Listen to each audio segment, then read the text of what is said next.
하박국 1장 1절부터 11절까지 말씀 함께 보겠습니다. 이 시간 한 절씩 교독하겠습니다. 제가 먼저 읽겠습니다. 선지자 하박국이 묵시로 받은 경고라.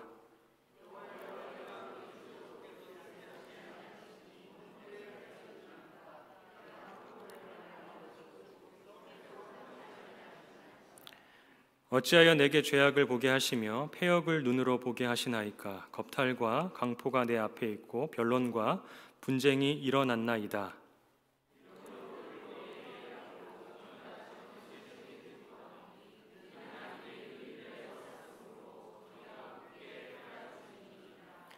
여호와께서 이르시되 너희는 여러 나라를 보고 또 보고 놀라고 또 놀랄지어다. 너희의 생전에 내가 한 가지 일을 행할 것이라.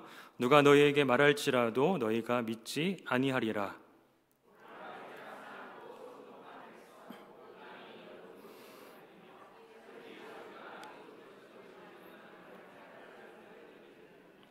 그들은 두렵고 무서우며 당당함과 위엄이 자기들에게서 나오며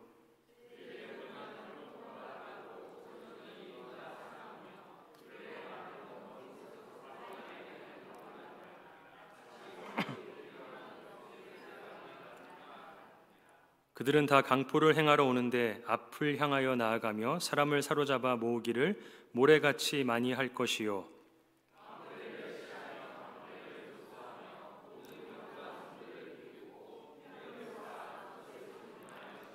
함께 읽겠습니다.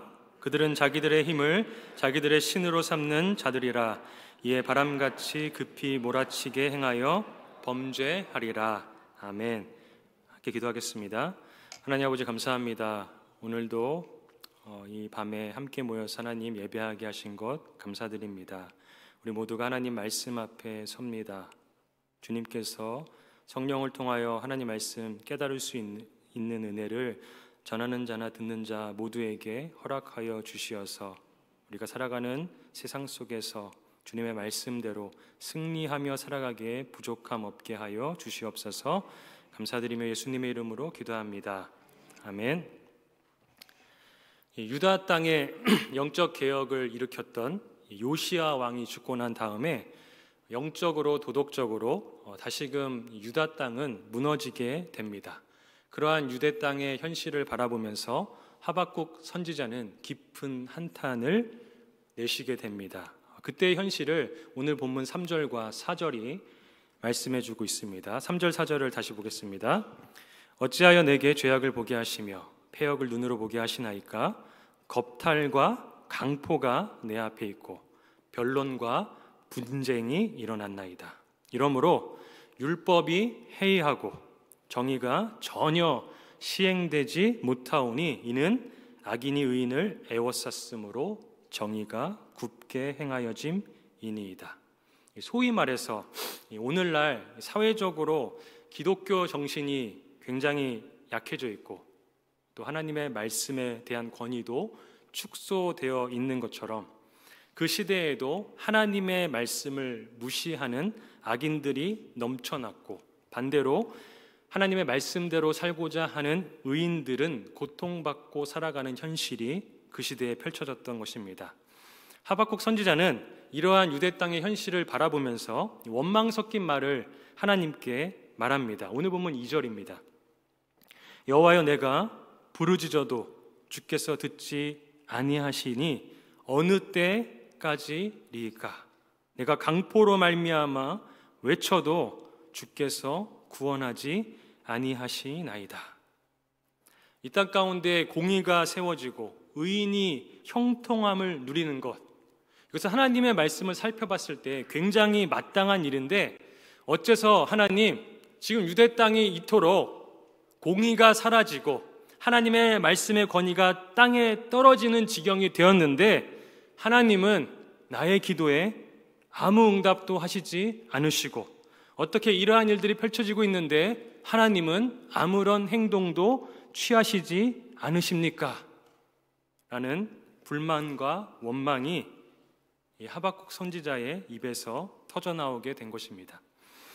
사실 하나님께 원망과 불평을 쏟아내는 이 모습은 많은 경우에 믿음 없는 모습처럼 생각됩니다. 들게 합니다. 그런데 시편 13편 1절 말씀을 보시면 하나님의 마음에 합한 자다라는 칭함을 받았던 다윗도 동일한 원망을 하나님께 쏟아붓는 모습을 우리가 볼 수 있습니다. 시편 13편 1절 말씀입니다. 여호와여 어느 때까지니까 나를 영원히 잊으시나이까 주의 얼굴을 나에게서 어느 때까지 숨기시겠나이까. 악인들이 전혀 하나님 말씀을 따르지 않는 사람들이 하나님의 말씀을 따르고자 하는 다윗을 해하려 했습니다. 그런데 하나님은 어찌된 일인지 그 상황 속에서 움직여 주시지 않는 것처럼 다윗은 여겼습니다. 그래서 언제까지 이렇게 내가 고통당해야 합니까? 언제까지 이런 환경 속에 살아야 합니까? 라는 원망을 내뱉었던 것입니다. 그런데 설령 믿음 있는 사람들도 원망과 불만을 하나님께 이야기할 수 있다 치더라도 이 원망이나 불평을 그대로 방치해서는 안 된다라고 성경은 말하고 있습니다. 왜냐하면 성경은 이러한 원망이나 불평을 단순한 감정으로만 여기고 있지 않기 때문에 그렇습니다. 민수기 14장 27절 말씀을 보시면 하나님을 원망하는 이스라엘 백성들, 그들을 향해서 하나님은 악하다라고 분명하게 말씀하고 있습니다. 민수기 14장 27절 말씀입니다. 나를 원망하는 이 악한 회중에게. 하나님은 자신을 원망하는 이스라엘 백성을 악하다라고 합니다. 그런데 이 말 안에는 계속해서 지속적으로 원망만 내뱉고 있다라는 문법적인 뜻을 가지고 있습니다. 그냥 한순간 힘든 삶 가운데 터져나오는 불평이 아니라 반복적으로 또 지속적으로 하나님을 향하여서 끝없는 원망과 불평만을 내뱉었던 것입니다. 그러한 이스라엘을 향하여서 하나님은 그 모습이 악하다라고 말씀하신 것입니다. 마찬가지로 신약의 고린도전서 10장 10절 말씀을 보시면 이러한 원망이 분명하게 악한 것이며 이 원망을 그대로 방치할 때 결국 생명이 아니라 멸망의 길로 들어서게 된다라고 말씀하고 있습니다. 우리 고린도서 10장 10절 말씀 함께 읽겠습니다. 시작. 그들 가운데 어떤 사람들이 원망하다가 멸망시키는 자에게 멸망하였나니 너희는 그들과 같이 원망하지 말라. 성경은 분명하게 말하고 있습니다. 한편에서는 다윗처럼 원망할 수도 있지만 그러나 이 원망을, 불평을 계속해서 갖고 살아가는 것, 키워가는 것, 분명히 이것은 악한 모습이다라고 가르쳐주고 있습니다. 그런데 우리의 신앙 현실에서도 사실 이런 원망의 모습은 언제든 나타날 수 있습니다. 내가 가지고 있는 어떤 신앙이 현실과 부딪힐 때 원망은 사실 자연스럽게 튀어나오게 됩니다. 머리로는 하나님은 선하셔, 하나님 분명히 역사할 거야, 이러한 생각들을, 말씀들을 기억하고 있지만 막상 내 어려운 상황 가운데 하나님이 내 기도에 응답해 주시지도 않고 하나님이 약속해 주신 말씀과는 다르게 최악의 상황만이 반복되다 보면 우리 안에도 하나님을 향한 원망과 불평, 나아가 의심이 찾아올 수 있습니다. 하나님 정말 살아계신가? 정말 계시다면 왜 이러한 일을 허락하셨을까? 하나님 선하신 분 맞나? 그럼 왜 이런 일들이 반복적으로 내 삶 가운데 나타나는 것일까? 이러한 원망이나 의심이 우리 안에 찾아오게 되는 것입니다. 그러면 이러한 원망 섞인 질문, 불평 섞인 질문들이 내 현실 앞에 계속해서 튀어져 나올 때 우리는 그리스도인으로서 어떻게 이 원망과 불평을 끊어내고 하나님이 원하시는 삶으로 살아갈 수 있겠습니까? 오늘 본문을 통해서 우리가 꼭 붙들어야 할 그런 원망과 불평이 끊이지 않을 때에 우리 삶 가운데 붙잡아야 할 그리스도인으로서의 두 가지 자세에 대해서 함께 살펴보기를 원합니다. 먼저 하나님의 응답이 없어서 원망만 계속해서 터져 나올 때, 불평이 계속해서 나올 때에 우리가 붙들어야 할 첫 번째 신앙의 자세는 그럼에도 믿음을 선택하라라는 것입니다. 원망이 터져 나오는 일들이 계속 눈앞에 보여도 가정을 볼 때, 내 자신을 볼 때, 교회를 볼 때, 세상을 볼 때 이거 어떻게 되려고 이러나, 교회가 이래도 되나, 세상이 이래도 되나, 성도가 저래도 되나, 내가 이래도 되나? 이렇게 한없는 의심과 불평과 원망이 터져 나올 때 우리가 붙들어야 할 자세는 그러한 모습이 있더라도 믿음을 계속해서 선택하라라는 것입니다. 성경이 우리에게 가르쳐주는 인생 길, 그 길은 너무나도 분명합니다. 성경은 우리에게 딱 두 가지 길만을 알려줍니다. 이 땅을 살아가는 많은 사람들이 있지만 모든 사람들이 선택할 수 있는 길, 성경이 가르쳐주는 길은 두 가지뿐입니다.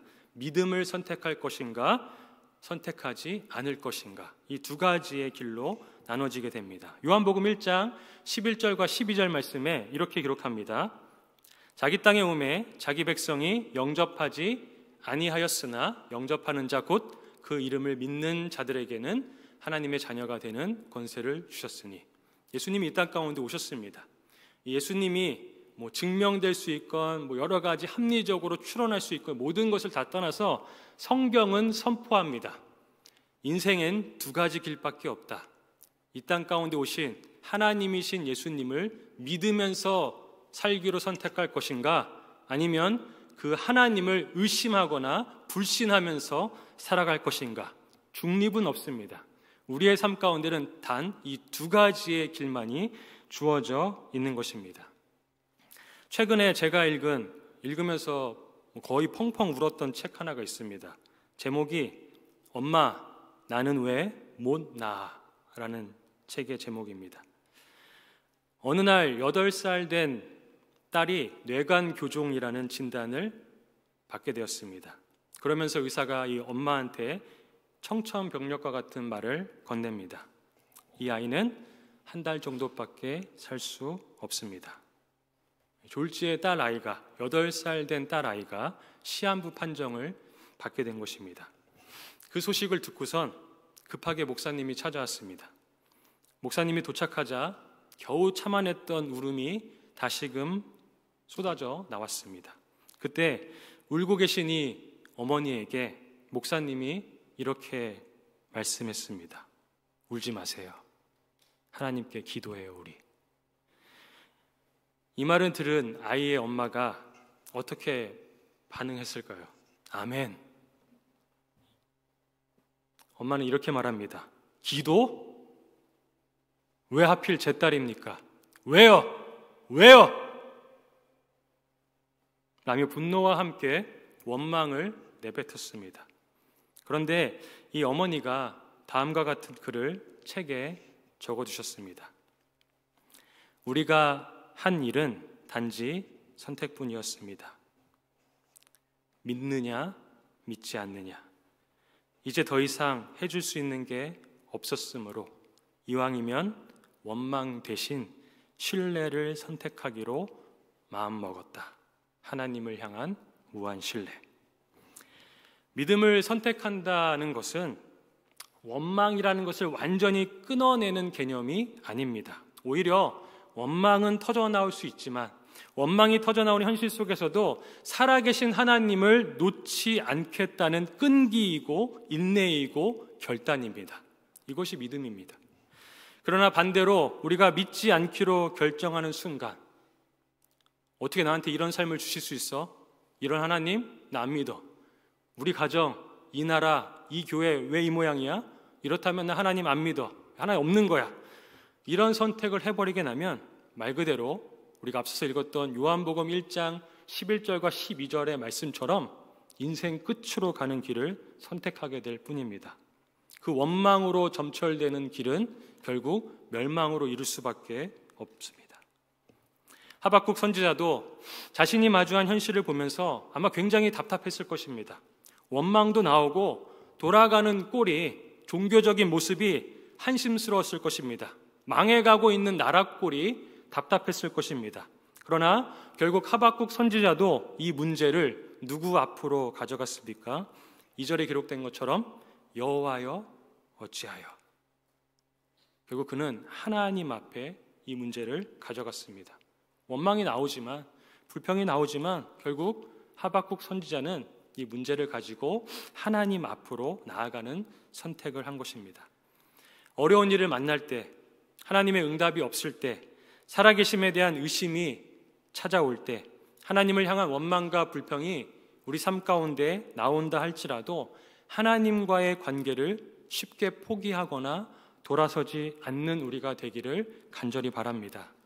힘들어도 하나님을 믿기로 선택하는 삶, 내 삶 가운데 지금 아무것도 역사하지 않는 것 같아서 하나님의 살아계심이 의심스러운 순간이 찾아온다 할지라도 그래도 하나님을 믿기로 선택하는 삶, 하나님을 붙드는 삶을 살아가는 우리 모두가 되길 축복합니다. 그런가 하면 하나님의 응답이 없어서 원망이 터져 나올 때 우리가 붙들어야 할 신앙의 두 번째 자세는 겸손히 배우라라는 것입니다. 우리가 하나님을 믿음에도 불구하고 흔히 저지르는 실수는 전능하신 하나님을 인간의 관점으로 이해하려 하고 마치 내가 하나님을 가르칠 수 있을 것처럼 행동하는 데 있습니다. 그런 실수를 자주 하게 됩니다. 신약에도 보면 바리새인들도 성경을 근거로 해서 예수님을 판단합니다. 예수님을 가르칩니다. 이 사람이 정말 메시아인지, 이렇게 살아가는 게 진짜 선지자의 모습인지, 정말 하나님의 사람인지 여러 가지 의심했던 장면들이 신약 성경에 굉장히 많이 등장하지 않습니까? 타락한 인간의 본성은 바리새인들이 그랬던 것처럼 오늘날 내 자신도 내 생각, 내 기대, 내 꿈에 갇혀서 하나님을 재단하려고 할 수 있습니다. 우리가 알고 있는 아주 조그만한 신학적 지식을 가지고 내가 알고 있는 그 조그만한 몇 가지의 구절들을 가지고 하나님의 크신 뜻을 마치 다 아는 것처럼 재단하려고 할 때가 있다는 것입니다. 우리가 기억해야 될 것은 무엇입니까? 아담의 범죄한 이후 우리가 생각하는 생각의 방식과 사고하는 사고의 방식이 다 오염되었습니다. 아무리 선한 것을 생각하려고 해도 우리는 선한 것을 생각할 수 없는 존재가 되었습니다. 완전히 타락한 존재이기 때문에 우리가 아무리 옳고 맞고 정당하고 합당한 무언가를 찾아내서 선포한다 할지라도 여전히 우리의 지식은 죄로 인해서 오염되어져 있습니다. 선한 마음으로 무언가 사역을 해도 우리 안에 어떤 마음이 찾아옵니까? 왜 나를 안 인정해 주지? 왜 내가 한 것 안 봐주지? 이런 마음이 부지불식간에 찾아오게 됩니다. 설교를 하면서 지금은 그렇지 않지만 예전 교회에 있을 때 이 팬데믹이 시작되면서 유튜브로 설교를 송출하게 되지 않았습니까? 그때부터 어떤 마음이 제 안에 찾아오지 아십니까? 조회수가 몇이지? 저 목사님은 저만큼인데 그런 생각들이 찾아오게 됩니다. 선한 의도로 하나님의 말씀을 선포함에도 불구하고 죄로 오염된 우리의 인간성은 계속해서 온전한 생각, 온전한 판단, 온전한 가치들을 만들어낼 수 없는 존재임을 자각하게 합니다.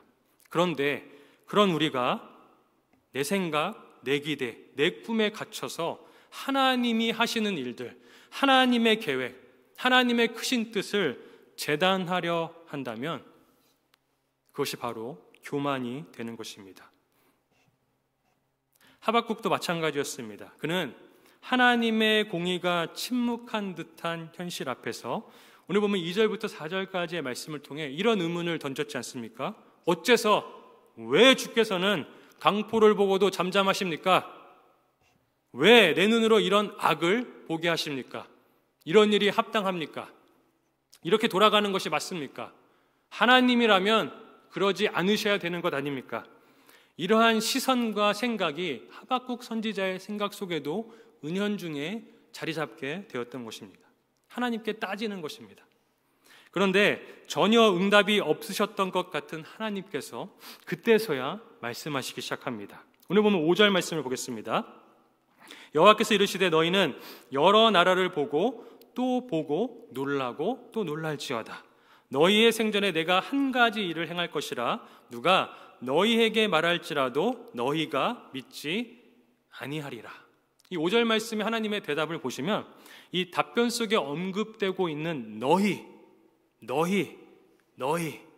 이 너희 안에는 누구도 포함되어져 있습니까? 하나님께 지금 따지는 듯이 말하고 있는 하박국도 포함되어져 있는 것입니다. 너희에게 하나님의 뜻을 말해줘도 믿지 않을 거라는 말입니다.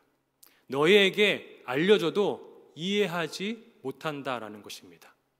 너희에게 가르쳐줘도 온전히 받아들이지 못한다는 것입니다. 왜 하나님께서 말씀해 주시는데도 불구하고 믿지 못하고 하나님의 말씀임에도 불구하고 왜 받아들이지 못합니까? 왜냐하면 하박국이나 그 당시에 사람들이 가지고 있던 기대와 생각과는 전혀 다른 방식으로 하나님께서 역사하셨기 때문에 그렇습니다. 그냥 내가 알고 있는 대로, 내가 생각한 대로, 뻔한 대로만 일하시는 분이 우리 하나님이 아니시다라는 것입니다. 하나님, 이게 계획이라면 내가 이렇게 계획을 세우고 이렇게 하셨으면 하나님 여기서 조금만 도와주시면 이게 될 것 같아요. 하나님은 아니? 그러면 아닌 겁니다. 하나님, 저는 이렇게 하는 것이 맞지 않다고 생각해요. 근데 하나님께서 아니, 그거 맞아 하면 맞게 되는 것입니다.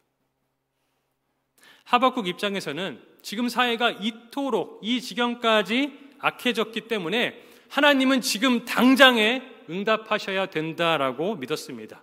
지금 당장 응답하셔서 이 유대 사회가 다시금 하나님만을 사랑하는 나라로 세워지는 것이 하나님의 공의가 이루어지는 일이라고 생각했습니다. 그러나 하나님은 어떻게 말씀하셨습니까? 5절 말씀을 다시 보시면 여호와께서 이르시되 너희는 여러 나라를 보고 또 보고 놀라고 또 놀랄지어다. 너희 생전에 내가 한 가지 일을 행할 것이라. 할 거야. 그런데 지금 당장은 아니야. 그런데 너희가 살아있는 언젠가는 보게 될 거야. 하박국 선지자가 원했던 지금 당장, 지금까지는 하나님이 아무 응답도 없으셨고 거기에 대한 답을 주시지 않았지만 하나님은 하나님의 때를 준비하시면서 그 시간에도 일하고 계시는 하나님이심을 가르쳐주고 있습니다. 지금 내 상황 가운데 아무런 일이 기도해도 이루어지지 않고 있다고 해서 내 삶의 변화도 없고 내 가정의 변화도 없고 교회의 변화도 없고 이 땅의 변화도 없어 보인다 할지라도 하나님이 방치하고 계시는 것이 아니다라는 사실입니다. 하나님께서 가장 알맞은 때, 그것은 우리 생전이 될 수도 있고 우리 생전이 되지 않을 수도 있습니다. 그러나 하나님의 뜻은 반드시 흘러가는 역사 속에서 이루어지게 되는 것입니다. 그것이 하나님이 하시는 일의 방식입니다. 그런데 내 때에 안 이루어진다고 해서 하나님은 살아계시지 않아 라고 생각한다는 것은 교만이다라는 것입니다. 그런가 하면 하나님께서는 또 이렇게 말씀하십니다. 하나님이 문제를 해결해 가시는 방식 또한 우리와 너무나 다르다는 것을 오늘 본문을 통해서 말씀해 주고 있습니다. 6절 말씀을 함께 보겠습니다. 6절에 이렇게 기록합니다. 보라, 내가 사납고 성급한 백성 곧 땅이 넓은 곳으로 다니며 자기의 소유가 아닌 거처들을 점령하는 갈대아 사람을 일으켰나니. 하나님이 유대의 땅을 고치시는 방식이 무엇입니까? 아마 하박국 선지자는 요시야 시대 때 하나님의 놀라우신 영적인 부흥이 일어났던 것을 보면서 마치 다윗과 같은 왕, 요시야와 같은 왕이 일어나서 이 땅을 정화시켜 주기를, 정치적으로 무언가 일을 내줄 수 있는 왕을 기다리면서 지금 당장 그 왕을 보내주시옵소서, 그 왕이 오는 것이 맞습니다 라는 생각을 했을지 모릅니다. 그런데 하나님께서 유대 땅을 고치시는 방식이 무엇입니까? 갈대아 사람을 일으키겠다라는 것입니다. 바벨론 사람을 일으키겠다라고 말씀하시는 것입니다. 이 갈대아 사람은 어떤 사람입니까? 성경을 가지신 분들은 보시면 7절부터 11절까지의 이 갈대아 사람을 이렇게 표현하고 있습니다. 그들은 두렵고 무섭다. 그들은 다 강포를 행한다. 그들은 왕들을 멸시한다. 그들은 자기들의 힘을 자기들의 신으로 삼는 자들이다. 어떤 사람이면 말합니까? 철저하게 이방인이고 철저하게 하나님의 율법을 하나도 지키지 않는 사람일 뿐만 아니라 오히려 유다 백성들보다, 유다 땅에 있는 지도자들보다도 훨씬 더 악하고 흉악한 사람들입니다. 그런데 하나님은 그런 사람을 들어서 유대 땅을 고쳐나가시겠다라고 말씀하십니다. 그게 하나님이 선택하신 방식이다라고 하박국 선지자에게 이야기합니다. 이 말을 들었을 하박국 선지자의 마음이 어땠을 것 같습니까? 굉장히 혼란스러웠을 것입니다. 하나님, 악을 심판하시면서 더 악한 자를 들어서 이것을 고치시겠다고요? 무슨 말도 안 되는 소리를 하십니까? 그런 방식으로 세상이 돌아가는 건 하나님이 보여주신 말씀과도 달라요. 그렇게 행동하시는 건 하나님의 성품과도 달라요. 아마 이러한 생각을 가졌기 때문에 하박국은 하나님 말씀처럼 너희에게 이 비밀을 알려줘도, 방식을 말해줘도 놀라고 놀라며 믿지 않고 믿지 않을 것이다 라고 말한 것일 것입니다. 우리의 삶 가운데 하나님의 응답이 없고 내가 원하는 기도의 제목이 내 뜻대로 이루어지지 않고 나는 이렇게 기도했는데 하나님은 전혀 다른 결과를 주셨다고 해서 하나님이 일하시지 않거나 역사하고 계시는 것이 아니다라는 사실.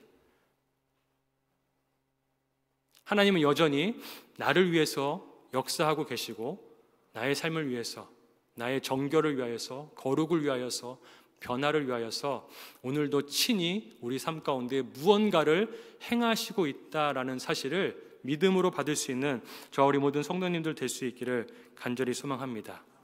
내가 원한 결과가 안 주어졌다고 해서 하나님의 뜻이 이 땅 가운데 이루어지지 않는 것도 아닙니다.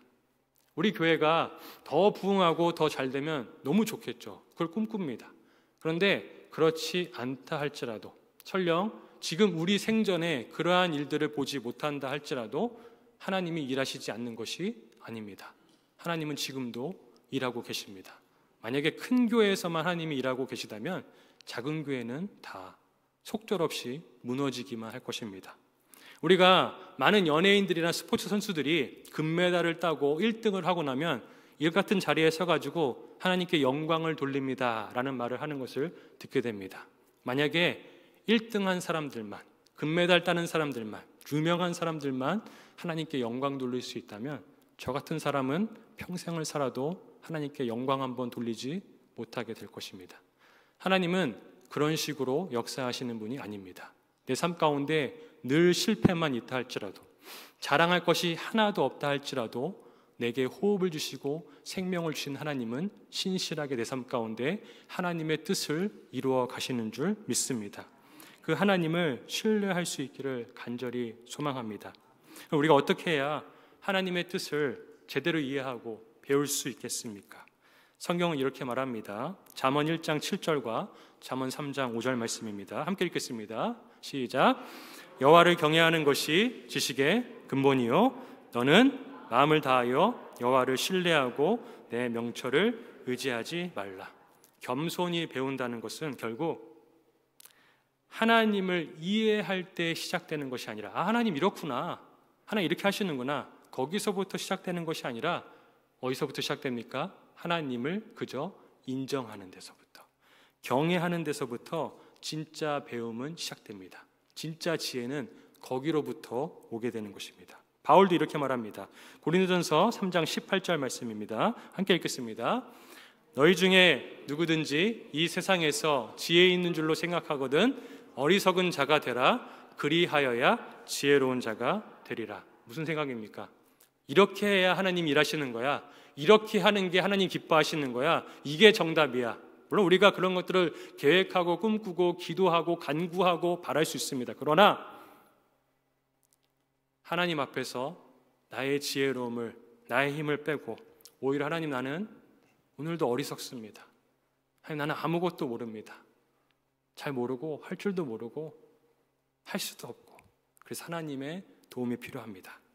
그렇게 겸손한 자세로 하나님께서 행하시는 모든 일들을, 그것이 불행이라 할지라도 감사로 여기며 나아갈 때 놀라운 은혜와 하나님의 뜻을 깨닫는, 세상은 알 수 없는 그러한 신비가 우리 삶 가운데 주어지게 될 줄로 믿습니다. 내가 원하는 때, 내가 원하는 방식이 아니라 내가 원하는 답이 아니더라도 하나님은 하나님의 자녀요, 백성인 나의 삶에 가장 필요한 것을 주시는 분이심을 믿는 우리가 되길 바랍니다. 말씀을 마무리합니다. 원망과 의심은 인간에게 어쩌면 너무나 자연스러운 감정입니다. 그러나 그것이 불신으로 이어지지 않도록, 끝없는 불평으로 이어지지 않도록 우리는 그 순간에 뭘 해야 됩니까? 하나님을, 주님을, 믿음을 택하고 하나님께 모든 것을 배우고자 하는 겸손한 태도를 가져야 합니다. 하박국처럼 현실 속에서도 하나님 안에서 답을 찾고자 하며 또 질문하며 듣는 신앙을 우리가 실천할 때 주님 안에서 전혀 다른 관점으로 세상을 살아가는 지혜와 능력을 누리게 될 줄로 믿습니다. 말씀드렸듯이 우리는 단 두 개의 길 가운데 날마다 서 있습니다. 원망과 불평을 넘어 의심과 불신으로 이어지는 길을 걸어가는 걸 선택할 것인가? 아니면 이해되지 않고 받아들이기 어렵지만 주님께서 나에게 허락하신 것이라면, 그것이 나라는 사람의 삶이든 내 가정이든 이 교회든 나라든, 그것을 받아들이기 어려워도 주님의 일하심을 신뢰하며 믿음의 길을 걸어갈 것인가? 우리는 그 두 가지 선택길 가운데 있는 것입니다. 서론에 언급했던 그 아이는 처음에 한 달을 살 수 있다는 진단을 받았지만 260일이라는 시간을 보내다가 천국으로 갔습니다. 비록 기적처럼 기대했던 병이 완전히 낫는 응답은 없었습니다. 그렇다고 해서 하나님이 일하시지 않은 것이 아닙니다. 그 아이의 부모와 주변 사람들은 그들이 선택한 믿음과 배움의 태도를 통해서 하나님의 역사와 신실하심을 경험했습니다. 특별히 남편분의 믿음입니다. 믿지 않는 가정의 남편, 이 아이의 아빠가 아이의 투병으로 인해서 예수님을 영접했습니다. 그 책 제일 마지막에 그 아빠가 천국에 간 아이에게 쓴 편지의 내용이 이렇습니다. 아빠는 하나님께 조금 더 말이 많아졌어. 힘들 때면 아빠는 찬양하고 하나님께 기도한단다. 아빠 잘하고 있지? 그리워도 더 힘내고 잘 살다가 다시 만나기를 소망해. 아무런 응답이 없는 것 같은 길을 걸을 때 우리가 원하는 기도의 제목은 이 아이가 죽을 병에 걸렸지만 살아나는 것일 줄 알고, 그렇게 역사해야지만 내가 하나님 믿겠다라고 하나님과 딜하면서 사는 인생을 살지도 모릅니다. 그러나 하나님께서 아무런 응답을 하시지 않는다 할지라도, 실패로만 점철되는 일들을 나에게 준다 할지라도, 원망과 불평이 나오는 것을 막는 것은 참 쉽지 않지만 그럼에도 믿음의 길을 걸음으로 하나님의 살아계심과 역사하심을 경험하는 은혜가 우리 모두에게 있기를 예수 그리스도의 이름으로 축원합니다. 말씀을 기억하면서 함께 기도하겠습니다.